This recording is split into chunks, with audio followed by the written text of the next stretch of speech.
नमस्कार, सत श्री अकाल, सलाम। एक बार फिर मैं अन्नू कपूर आप सभी साहिबान का खैर मकदम करता हूँ, स्वागत करता हूँ और ढेर सारी मुबारकबाद देता हूँ 15 अगस्त की। मनोज कुमार की बात करते हैं। मैं गए वक्त में आपको बता चुका हूँ कि मनोज कुमार में देशभक्ति का जज्बा, देशभक्ति की विचारधारा अपने पिता की वजह से आई थी। जब देश आज़ाद नहीं हुआ तब पार्टीशन में उनके परिवार के बहुत सारे लोग मारे गए थे और उन्हीं में उनके चाचा भी शहीद हो गए थे। 14 अगस्त 1947 की रात जब मनोज कुमार के पिताजी अपने भाई की दुखद मौत पे पूरी रात दीवार पे सर पटक पटक के रो रहे थे, बंटवारे को कोस रहे थे, अगले दिन यानी 15 अगस्त को सुबह 4 बजे उन्होंने अपने बेटे मनोज कुमार को जगाया, इनका नाम था हरि किशन दास स्वामी, और कहा चलो तैयार हो जाओ, लाल किले चलना है। ये बालक पिता की बात मानकर लाल किले पहुंच गया। 14 अगस्त की मध्यरात्रि 1947 को लाल किले से स्वतंत्र भारत के प्रथम प्रधानमंत्री ने अपनी स्पीच दी थी।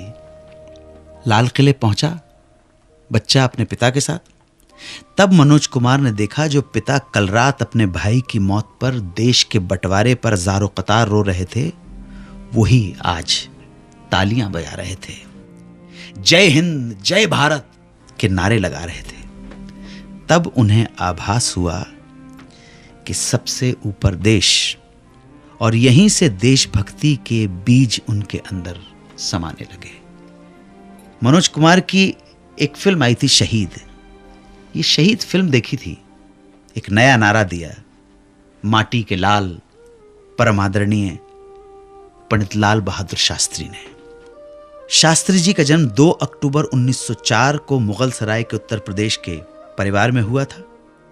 इनका वास्तविक नाम था लाल बहादुर शास्त्री। पिता शारदा प्रसाद श्रीवास्तव एक अध्यापक थे, जो बाद में इंडियन गवर्नमेंट के राजस्व विभाग में क्लर्क के पद पर भी आसीन हुए। इनकी शिक्षा उच्च विद्यालय और काशी पीठ में हुई। ग्रेजुएशन करने के बाद इन्हें शास्त्री की उपाधि से सम्मानित किया गया। ये भारत सेवक संघ से जुड़ गए और यहीं से शुरुआत हुई इनके राजनीतिक जीवन की। स्वतंत्र भारत के प्रथम प्रधानमंत्री पंडित जवाहरलाल नेहरू की मृत्यु के पश्चात शास्त्री जी को प्रधानमंत्री के पद का दायित्व लेना पड़ा। शास्त्री जी वो हस्ती थे जिन्होंने देश को न सिर्फ सेना और जवानों को महत्वता दिखाई, समझाई, हरित क्रांति और इंडस्ट्रियलाइजेशन की राह भी दिखाई। शास्त्री जी का मानना था कि किसान देश को अन्न देता है, वहीं फौजी जवान देश की सीमा की रक्षा करता है। इसलिए उन्होंने जय जवान और जय किसान का नारा दिया। याद है ना आपको, जय जवान जय किसान। अच्छा, आप ताज्जुब करेंगे, शास्त्री जी को बचपन में अभिनय का भी शौक था। विद्यार्थी जीवन में उन्होंने नाटकों में भी काम किया था। मनोज कुमार की फिल्म जब उन्होंने देखी तो बड़े इंप्रेस हुए। 1965 के भारत पाक युद्ध के बाद, आप अभी नौजवान लोग हमारे स्टूडियो में बैठे हुए हैं, इनमें से ज़्यादातर लोग मुझे लगता है कि पैदा भी नहीं होंगे, हो सकता है आपके मदर फादर की शादी भी नहीं होगी।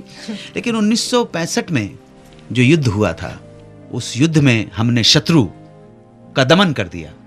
हमारे एक वीर शहीद भारत माता के पुत्र शहीद आजम हवलदार अब्दुल हमीद ने खेमकरण में पैटर्न टैंकों का कब्रिस्तान बना दिया था। ये थे भारत मां के लाल।